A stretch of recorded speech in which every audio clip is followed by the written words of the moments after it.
Hello, it's Graham Coath with another My Music. Today, I'm going to be speaking to Dmitry again. I've spoken to him once, but he needed to come back for another time. God knows why. He must be a fool. But first, this.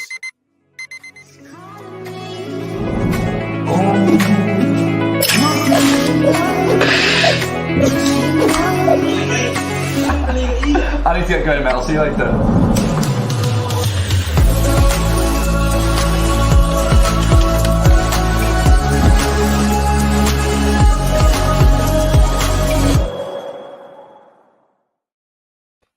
And I click my fingers and I make him disappear. Just like that. It's a magic trick. Ah, you see, he's gone for a brew. Cheers, sir. Cheers. You're imbibing tea there, I believe. Yeah. Yogi tea, very good one. It says, "You are unlimited, Graham." Wow. Very cool. So what have you been up to since the last time I spoke? So yeah, I took a European trip finally. I've been really wanting to go to Europe my whole life, and I'm just like, it finally happened. And I went with my friend who's a photographer. Like I always had a dream of going to Europe to tour, but once you start reading about everybody's experiences in Europe, like, we don't see Europe. We just like get in, get out of the bus. There's no Europe. Just like occasionally, maybe if you're awake, you can go to a local pub or see something cool on the day off, which you never probably get. And I was like, you know what? I have to recreate like kind of my idea, but with a different setup. So I just went with my friend. No band, no family, nothing. Backpack, Icelandic airline, through Reykjavik, step over, really easy flight. And man, I was like, so good. It was so amazing. I kind of just found myself really like loving the whole trip and spending whole shitloads of money on food. Hold on, I'm gonna secure this thing here. But I mean, that's what Europe's all about, man. Great food, because in America, that's the biggest problem. People use processed food, and it's just like when you get tell me about it. I find American food's expensive. I think it's really expensive in America food. Whenever I've been over to like Orlando or whatever for work, and I've gone out and I just found like there's two things. One is everything's got sugar in it. Everything's got sugar in it. Yeah. Like why? Even your sweets have got extra sugar in them. They are just like they are just like sugar on sugar. Oh yeah. Life's too sweet. It's dreadful. Whereas over here, things I just think taste better. I know, and I feel like especially in Paris, man, it's like cheese, bread, like regular bread in any old place. It's like what are they doing different? It's just bread. It's like has taste and smell, and I mean, and forget it, like just the whole thing, man. I just love food, like eating in Europe, and just the whole historical aspect, walking around and knowing that you're in the middle of kind of like 1,000-year-old street or something like that. And there's like humongous door leading to just castle. And it's like, I mean, Brussels is just like mind blowing, the Grand Plaza. And Amsterdam, I finally realized why I like New York so much. And I live because in it's Hudson old now, New Amsterdam. It's old New Amsterdam. It's like the way they used to build streets, the way they used to build houses next to each other, everything's perfectly aligned. And I'm like, holy shit, this is what New York's all about. Like Upper West Side, Lower East Side, all these beautiful like walk-ups. Like, wow, this is what it's at. Everything in America's a copy. I mean, there's a phenomenal statement in the MoCA Museum in Amsterdam next to the Van Gogh Museum. There's like a new NFT art, like a whole new art museum. And it says, what does it say? A good artist copy, or good artist copy and great artist duplicate, or something like that. And then it says Picasso, and Picasso crossed over, and it says Banksy underneath. Yeah, right. Yeah. So I'm like, yeah. There's nothing wrong with copying. There's nothing wrong with taking inspiration Absolutely. Tell me, because I'm not well traveled in America, and I know we're getting off the subject of music a little bit, but when I next come to America, what I want to know is where should I go if I really want to see something in America that's authentic, if you like. Where should I go in America? Where do you think I'd feel like this is authentic America and it's not a copy of another culture, but it's, do you know what I'm saying? Where do I go? I would say Nashville, Right. Memphis. Go to Elvis Presley, Graceland, Sun Studios. Go to these places where the old blues rock was created, recorded. New Orleans, phenomenal place. New Orleans, I felt must be on my bucket list. Yeah. Yeah. Just it's has that vibe. It's kind of French American, but it's got that like voodoo aspect to it. I mean, America is big, you want to be in America, go to Grand Canyon, Grand Canyon, stand in the middle of it and see Native American freaking hieroglyphs and no rocks. It is so ginormous. We just have no idea. I mean, living in the UK, we just have absolutely no idea. I mean, I could get in a car now. I could travel for 8.5 hours, and I'm down in the fairly south, in the southwest of England. I could travel for like 8.5 hours, and I'd be in the middle of Scotland, right? Yeah, I would have done virtually the length of the country, 8.5 hours. Yeah. Now that, we'd think that's a long way, right? But that would just blow the mind of any American who would be like, 8.5 hours, right? That's just from one state to another, right? It's like in you some get nowhere. cases. You went to like from New York, New Jersey, and you're still driving, and you might hit up Pennsylvania, which is like only the third state, and it takes you like I don't know 6 hours to get through Pennsylvania, and then you're like, oh, if you look at the map, you made it like this far, 8 hours is nothing. It's like it takes you about what is it, 18 hours to go to Florida, I think. Yeah, 23 hours. It must be annoying actually for Americans when they go on a road trip with someone from Britain because we'd want to stop every 2 hours because it's like that's normal in this country. It's like, oh yeah, we've done 2 hours now, we better stop. You'd be like, I know, that's how I was traveling Europe, man. You get on the train, 2 hours, you're like in Brussels, 2 hours, you're in Amsterdam, and you're like, oh shit, I'm in a new country. Here it's like, what's 2 hours? It's like you can go from New York to the tip of Long Island, like what is it? Hampstead? No, where everybody likes to go to. Anyways, it's like 2 hours just by train. I used to go to school 2 hours. But speaking of music, I think in my music, I've traveled a lot through the U.S. I've crossed it 3 times. One time I crossed with my wife, and one time with my friend, and I think I kind of embodied that like space. And I think in my music, it translates into music being spacey. Like, and by spacey, I mean, I get that. It's like driving down the freeway, Yep. And what kind of music would you like to listen to? And that's kind of a lot of times I write about. I have few different genres within my musical style, but for me, it's kind of like, some of the songs you can just put on a road trip and just like zoom out to like smoke a cigarette and just like stare outside of the window. And I think that I've experienced that a lot listening to other people's music. So my tracks like Castle Walls, Wizard, God Ghost in the Ship, they all they have a lot of space in them. And you can where people fill in the gaps. Yes. With their mind. Yeah, I think we've spoken about this before, but it's something that not everybody manages to capture. So what you're saying is, and you're absolutely right, I hear that in your music, is when you're in a car, yeah, and you've got that soundtrack on, you've got that music on, it's like, the music is 90%, if that makes sense. So you're making music that's 90%.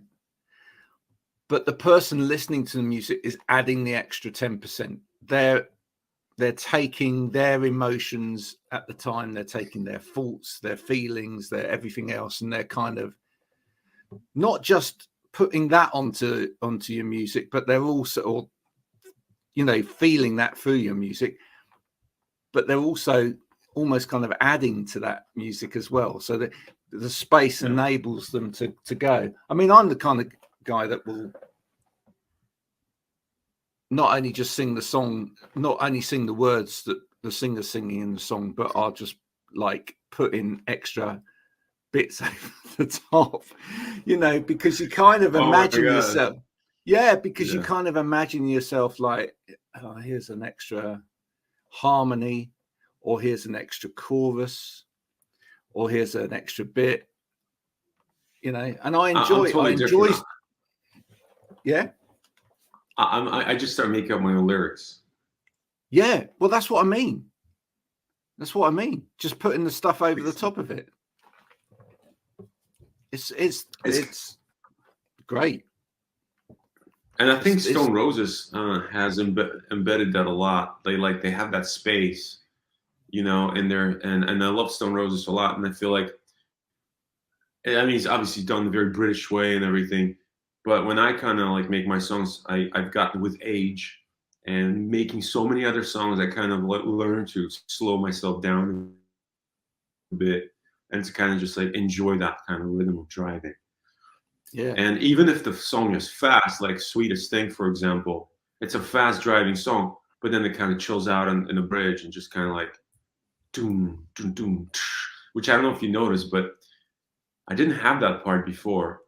But when I started playing with the Spells, my drummer, Tommy Love, he just kind of like, he's a 60s drummer, like he knows all the 60s. So he just started doing like, you know, what is it, Ronettes, like one of their songs. Yeah. Doom, doom, doom. And obviously using the interchange stole that. So we kind of like took that and I kind of worked it in somehow, differently, like more electronic way, but so, and then we kind of added this like New Order synthesizer to it. But yeah, I think to me, it's always important the bridge to kind of allow space and allow a person to kind of reset and to kind of like, that's the one place where you can go on the journey and take people that are listening to it kind of dive a little deeper. What I really like talking to you about that is that you're not scared of those influences, because sometimes people go, well, yeah, no, I listen to stuff, but I don't allow anything that I listen to necessarily gravitate into what I write. I mean, it does, but I don't necessarily want to reference point it. But, you know, that was quite specific. You know, that was, you know, that's quite New Orderish. That's this, that's that. I mean, you quite happy to say that's this, that's that. And in a way, are you hopeful that by trying to put elements in that have a flavor of something, there's an element of nostalgia for the listener as well? Oh, yeah. I mean, I think if anybody tells you they're creating something new while they're holding guitar, bass, and drums, they're total wankers, you know. Well, it does happen. It does happen unless you're already, you know, bend harmonies and bend scales and all that. I'm not saying I'm a virtuoso in any way. I'm not Mozart. I'm not Bach. What I'm saying is I like simple songs. I write very simple. I get inspired by things and I pass it through my filter. So when it comes out of my kind of production, it sounds like my song, but I still am like all these bands I listen to, the sounds, they're all inside of me. So I just it's kind of like a big library. You pull this out, pull that out, pull that out, and make a really cool new thing. And I think this is where the music nowadays is. It's called the fusion of styles. And I just kind of started, man. Like the more I go, I'm gonna start kind of introducing others because all the bands I've had, I try to do different stylistic influence. And going back to my first band called Table Dream, we used to have like 7-minute songs. And we would sit there with my friend, like, well, how do we come out of this one, you know? And, let's do like this, you know, bossa nova rhythm, you know, and lay down the metal shit. So that's where the fun is. That's what composition is. Because how many people singing the same song? Like, let's say karaoke, do the same song, but everybody does it different. Yeah, no, absolutely. I think there are very, very few artists. Very few artists. I think you're absolutely right. I think there are very, very, very few artists who produce music which I could say is genuinely different, right, from anything else that's gone before, or is so unique to them that it's like, you know, and I reckon you can count on one hand people like that. You know, Björk would be one, maybe. You know, Björk, yeah. Yeah. What's that other weird lady? She's like Norwegian or Icelandic. She's all in white. Have you ever seen her videos? Really freaky stuff. It's really electronic, and she Solar Jesus. No, maybe she used to sing with Royksap. Oh right, yeah. She was blonde, all the white suit and like really big white lashes. I was like, she's not of this earth. No, there are a few people like that. Yeah, that are otherworldly, and it's, you know, are really pushing the buttons up. But most people are sort of will take in what's there, and as you say, filter it through. What I do like is when people filter it in a way that is creative. Yeah. What I really don't like is when people take what someone else has done and just rehash. Yeah, you know, exactly. And you're not doing that. You're as you say, you've got a unique filter. I've got this kind of like fine line, like kind of like the edge that I walk all the time, and I feel like every song I have this kind of like, you know, ticker. Is it too much to the left, too much to the right? I have to kind of, and if it's too much, then I have to kind of reorganize so it's my own. But I think eventually, if you keep doing that, then you start forgetting about everything you've done before and who is this, who is that. I mean, eventually you'll start making unique music because you're just gonna be so walking further and further away from the origin that you're kind of already in your own realm of sounds, you know. Unless how much does where you're making that music have an influence on that, and who you're making it with have an influence on that? Okay, that's a good question. This last album, I really sat down with myself and I was like, I have to produce the whole album. My problem with the previous bands was it's so much of the input from the other guys that eventually I lost the vision. So for this record, I had a vision exactly of what I kind of wanted, and it was not exactly even musical style. It was more like conceptual. I really felt like when during the pandemic, everybody went to their caves and I feel like the gods spanked them and they're all set in their little caves and like thinking about what they've done wrong in life. And I feel like for me, it was an amazing time to really reassess everything I've been doing before and put purpose. I newly found the purpose into what I was doing with this album. And the purpose was every song has to have some kind of transformation, like a spiritual kind of like lesson that I basically, I wrote the song to help myself, but eventually I hope, I kind of felt like, well, if we all people feed from the same, drink from the same fountain, then maybe, that song would be part of your kind of fountain. And therefore, this is a concept album for me where I try to really push that whole, like let me save you from your kind of self, from your thoughts for a second. Just come out and jam with me, and by like tuning into this vibration, you'll come out a different person. And so it's the guide of life. Kind of like guide of, and it's very accurate.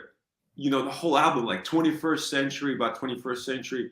Sweetest Thing is about fears. Liberation is about everything that's gone on the last 2 years of the protests. And then Don't Need Anybody is like, you don't really need anybody to be happy. The Summer of 21 is just like enjoying the life for what it is in this moment. And then God Ghost and Ship, very deep song. that song lived for 7 years. I finally got it done. It's about us being on the ship, sailing through life, and the ghost is watching the ship, and the God is watching the ghost. There's like the three relationship of the three, and basically, then the wizard comes about love, and then the last one is about small affliction, meaning we're not perfect people. We have some kind of afflictions. So the album for me was really like personal. I really put a concept into it, and for me, styles just like of the songs came out from the big library of everything I listened to, and all of a sudden, just like, okay, I'm playing this. This is going to be like this, and then it took many hours of mixing and editing, re-editing with my mixing engineer, who's my really good friend Byron, to help me put it all together from Strange House Media, and then Trist did an awesome job on video. So it's like it was like a friend effort, and it was really big effort, but they helped me put it together. But most of the songs I wrote myself, and that's what I dug. It was hard. It was, I had to find people, pay the money, and like sometimes you don't have money, but you just kind of like come out. It comes all of a sudden, and then you just do it. And it's really been amazing, like the feedback I received is just like so positive, and people really respond. And even at my shows, people telling me, "Thank you for the healing."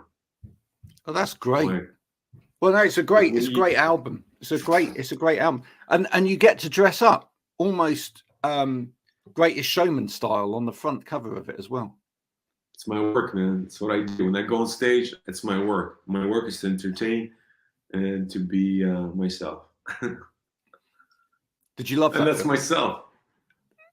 I love that film. I'll play that film every day if possible. But do you feel there's an element? Do you think there's an element of The Greatest Showman in you, if you know what I mean?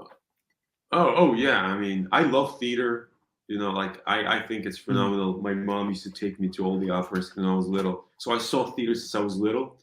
And also for me, it's like the act of performing is like you got to go to a different place. You can't just come out there in your shorts and your flip-flops. You have a obligation for the people that paid money to see you. You got to give them entertainment. You got to give them performance. Music is art, man. It's like it's there in front of you. I'm an actor. I'm a performer. I'm a singer. I'm gonna take you on a trip. And we're gonna come out different people together. That's how I think about it. Everybody that doesn't think about it this way, like they can go, wank off somewhere, because it's serious business, man. People live and die by music. People have been, they had so much passion for they freaking shot themselves. Like the Pink Floyd concert, or it's serious business, and it's all energy work. So for me, like I have to get into my costume. I have to put on my medieval warfare. Or there's a story. There's a story in that film, which is that in a way he forgets about who it's all for, right? Mm-hmm. And then he realizes that he's got to come back to the real root of who this is all about, because the ego takes over all the time, right? But he kind of comes back to it's more about the audience, and it's all about the people that are around him as well. So it's about his family, and it's about, there's nothing wrong with being up there and doing the performance or anything else, but it's just holding on to the truths within that as well. Yeah. Is that important for you? Very. I mean, you got to be honest. Like it's hard for me because a lot of times, like, you look around, people getting mad publicity, and I listen to them, like, what's their message? What have they given? What are you actually saying? Right. Yeah. It's like, what's so important that you got? I was going to say, because I think some of that comes out in the lyrics to some of your songs. I think that trying to tune into an honesty and a proper message for people, as opposed to, you know, No message. Yeah, a non-message, which is what, you know, so many songs are about. They've actually got no message at all, really. Yeah, I mean, for me, it's like at some that's why I had 10 bands, man. I was like, I did it all, and then in the end, you have to start being honest. And that's nothing more vulnerable than being honest. Yeah, you can't be afraid to go there because it's like that's what makes us strong, especially as people, as men. You know, it's like honesty will take you far if you are strong enough to look into it. So a song like Castle Walls, whose walls are they? Our own. You don't know? No, our own. Our own. Yeah, and we have to own those walls, right? We will live inside them all the time, every day, unless someone comes in and just like allows you to break free. Graham, how are we doing on time? Because I got something else to. We're fine. We're gonna let you run. But before you do, just give a little plug. Where do people get hold of the album? Oh yeah, the album. That thing. Yeah. I so would love to do a vinyl, and eventually, I'm trying to see if I can do Craig's account to kind of like help people sponsor it. But the albums are going to be available on Spotify, social media. It's going to be under Dmitry Wild, Dmitry Wild. So it's going to be everywhere October 14th. This is my number 1 out of 3 albums that's coming out. The second one is going to be more like electronic spoken word. And the third one, we already started recording. It's almost mostly done. Dmitry Wild and the Spells album, which is like the next journey with the new guys. Something else. Wow. Oh yeah, it's gonna be true. I mean, we're taking it back to like vintage 60s psychedelic Doors. Oh, kind what? of like, yeah, it's gonna be kind of cool, man. That's gonna be great. Yeah, it's gonna be. We're shooting for like spring. Well, brilliant. Well, you know, if I can help out at all, if you want me to play triangle or anything else on it, just let me know. Cowbell. Just give me some of your. I'll happily. We'll have you record something with the British accent, you know, with like really thick Yorkshire accent, something like "Hi mates, how you doing?" and then put you in front of a Yorkshire accent. That's not a Yorkshire accent. I can give you obviously a London accent because you know I'm nearly there anyway. Yorkshire accent. Oh, whatever. Just give me like different ones. You know, I actually tried to go for. I freaking love Peaky Blinders, you know, and I go to this one. Oh, you like a bit of that, do you? All right. Yeah, and I go to all this bar in New York City called Finales, and these 2 British ladies drinking, and like, you know, kind of like older ladies getting trashed, man, just like wine, like like smoking, and I start talking to them. They're like, "Oh, I'm AR for actors for Peaky Blinders." I'm like, "What's going on? Hook me up." Whoa. She said, "Well, you ain't got Birmingham accent, do you? You know how many celebrities are trying to get that part?